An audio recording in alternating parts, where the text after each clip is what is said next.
Siouxland Native community is coming together tomorrow to memorialize Native American children who have been taken from their families and communities.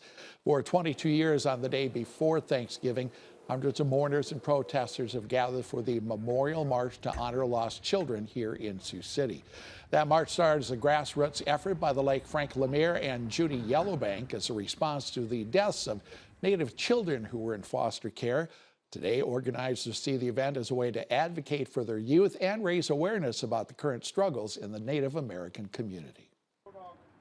It just highlights some of the struggles that not only Native Americans have, but also the city has as a whole and the country has as a whole.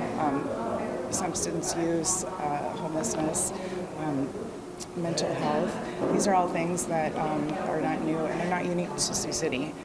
Now, this year's theme is Together We Stand, Building a Strong Community. There have also been educational opportunities for community members to learn more as well.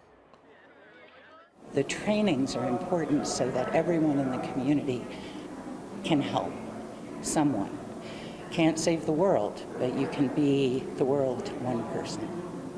The Memorial March begins at 7:30 tomorrow morning at the War Eagle Monument in Sioux City. A traditional memorial dinner will follow the march at 11:30 a.m. at the Sioux City Convention Center.